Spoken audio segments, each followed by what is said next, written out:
प्रियंका गांधी ने उत्तर प्रदेश चुनाव से पहले गोरखपुर बस्ती मंडल की 41 सीटों को एक साथ साधने के लिए प्रतिज्ञा रैली की। प्रतिज्ञा रैली के माध्यम से दोनों मंडलों के लोगों से महिलाओं को 40% सीटों पर हिस्सेदारी, किसानों का पूरा कर्जा माफ, बिजली बिल माफ और कोरोना काल का पूरा बकाया साफ करने के लिए उन्होंने हम वचन निभाएंगे नारे की प्रतिज्ञा ली। प्रियंका गांधी ने रैली की शुरुआत योगी आदित्यनाथ के गढ़ गोरखपुर से की। प्रियंका यहां सरकार पर हमलावर रहीं। किसानों का मुद्दा उठाते हुए उन्होंने कहा कि किसानों की देश में सुनवाई नहीं हो रही बल्कि उनकी हत्या हो रही। बीजेपी के विकास के एजेंडे पर भी प्रियंका गांधी ने सवाल उठाए। छत्तीसगढ़ के मुख्यमंत्री भूपेश बघेल अखिल भारतीय कांग्रेस कमेटी की ओर से यूपी विधानसभा चुनाव के लिए वरिष्ठ पर्यवेक्षक नियुक्त किए गए हैं। भूपेश बघेल ने यूपी सरकार पर हमला करते हुए कहा कि जब हम छत्तीसगढ़ में बिजली माफ और हाफ कर सकते हैं तो यूपी में ये क्यों नहीं हो सकता। छत्तीसगढ़ में गंभीर बीमारियों के इलाज के लिए जरूरतमंदों को 20 लाख रुपए तक की आर्थिक सहायता दी जाती है, तो यूपी में ये क्यों नहीं। योगी सरकार को घेरते हुए चुनाव से पहले भूपेश बघेल फॉर्म में नजर आए। AIMIM के राष्ट्रीय अध्यक्ष असदुद्दीन ओवैसी ने सहारनपुर में शोषित वंचित समाज सम्मेलन को संबोधित किया। चुनाव से पहले सभी दल के नेता तैयारियों में हैं और ओवैसी के इस दौरे को भी इस तरह से ही देखा जा रहा है। पार्टी के पदाधिकारियों ने सम्मेलन की तैयारी की थी। पार्टी के प्रदेश महासचिव पवन राव आम्बेडकर ने कहा कि असदुद्दीन ओवैसी मजलूमों की आवाज बनकर उभरे हैं और पार्टी के लिए संघर्ष कर रहे हैं।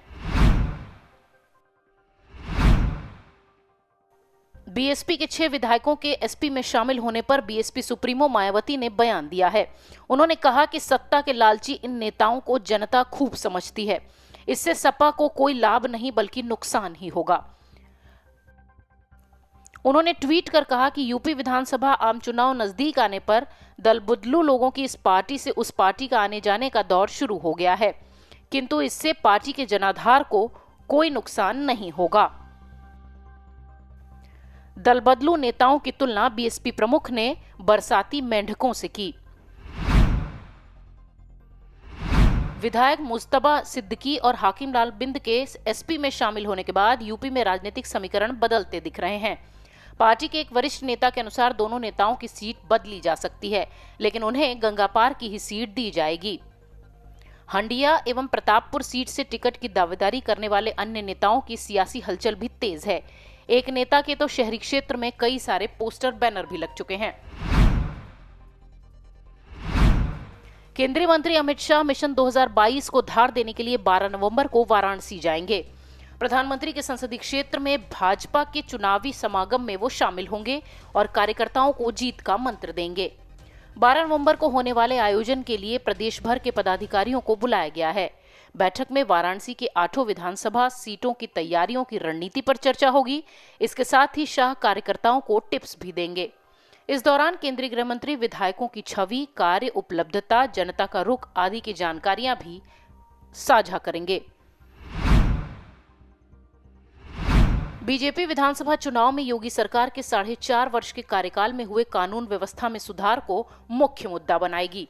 पार्टी मुख्यालय में क्षेत्रीय अध्यक्षों, प्रदेश महामंत्रियों, चुनाव प्रभारी, सह चुनाव प्रभारी और संगठन प्रभारियों की 3 घंटे तक चली बैठक में गृह मंत्री अमित शाह ने फीडबैक लिया। उन्होंने प्रभारियों और सह प्रभारियों को फील्ड में जाकर ग्राउंड रिपोर्ट तैयार करने का एजेंडा सौंपा। शाह ने सभी क्षेत्रों के क्षेत्रीय अध्यक्षों और प्रभारियों से उनके इलाके के विधानसभा क्षेत्र में चुनाव जीतने के लिए क्या क्या हो सकता है, इसकी जानकारी ली। इसकी पूरी रिपोर्ट 12 नवंबर को वाराणसी में होने वाले काशी क्षेत्र की बैठक में पेश होगी। स्मृति ईरानी ने हेलो कमल शक्ति मोबाइल ऐप लॉन्च किया और महिलाओं की स्थिति को लेकर पिछली सरकारों को घेरा। केंद्रीय महिला एवं बाल विकास मंत्री ने कहा कि बीजेपी का मिशन आमजन की सेवा है, लेकिन चुनावी बेला में कुछ दल नए रूप में सामने आ रहे हैं।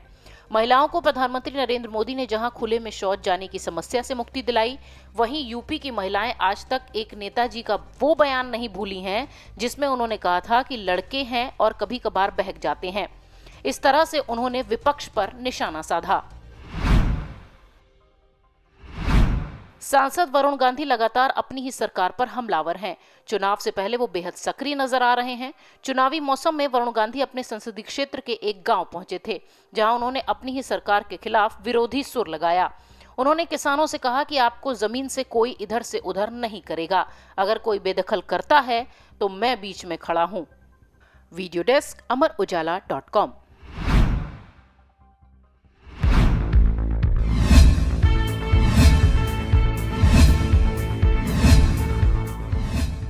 अगर आप ये वीडियो YouTube पर देख रहे हैं तो हमारे चैनल को सब्सक्राइब करें और बेल आइकन को दबाना ना भूलें। अगर आप Facebook पर ये वीडियो देख रहे हैं तो हमारे पेज को लाइक करें।